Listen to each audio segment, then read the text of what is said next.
10월 27일 말씀과 성령과 생명. 살리는 것은 영이니 육은 무익하니라.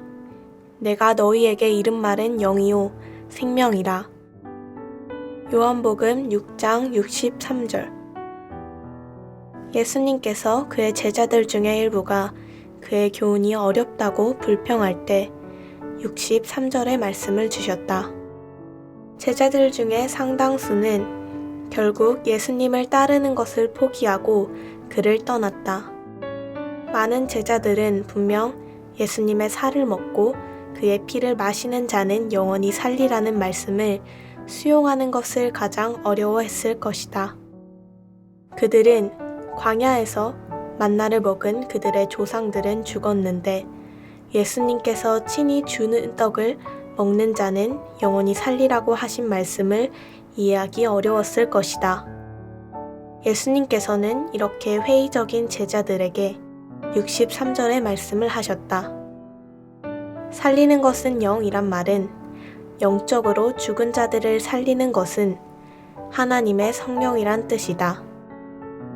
왜 살리는 분이라고 하지 않고 살리는 것이라고 했는가?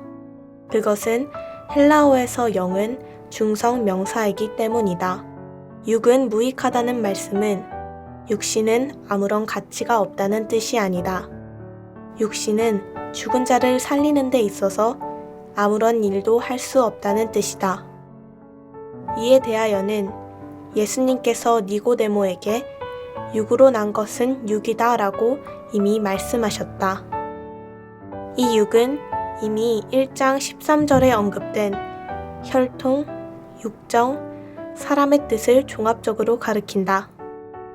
혈통은 좋은 가문, 육정은 인간의 자연적인 출생, 사람의 뜻은 사람의 도덕적인 결심과 결정을 가리킨다.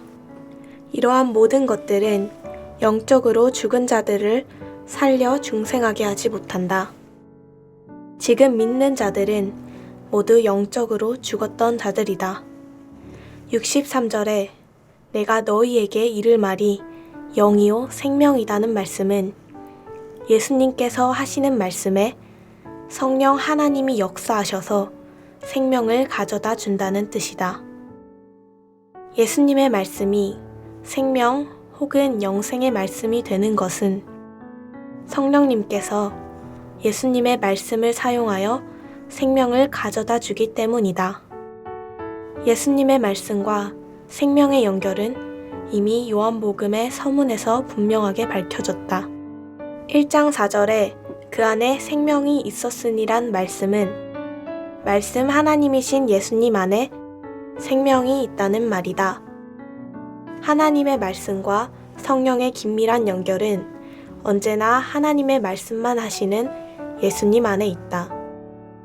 요한복음 3장 34절은 하나님이 보내신 이는 하나님의 말씀을 하나니 이는 하나님이 성령을 한량없이 주심이니라고 분명하게 밝힌다.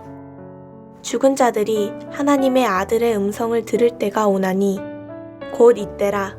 듣는 자는 살아나리라고 하신 예수님의 말씀은 성령 하나님께서 그의 말씀을 가지고 죽은 자들을 살리시는 것을 전제한다. 이러한 이유 때문에 사도들만 아니라 하나님의 모든 백성은 생명의 말씀을 모든 사람들에게 전해야 한다. 한마디 기도. 성령 하나님께서 예수님의 복음으로 죽은 자들을 살리시는 것을 삶의 현장에서 체험하게 하소서.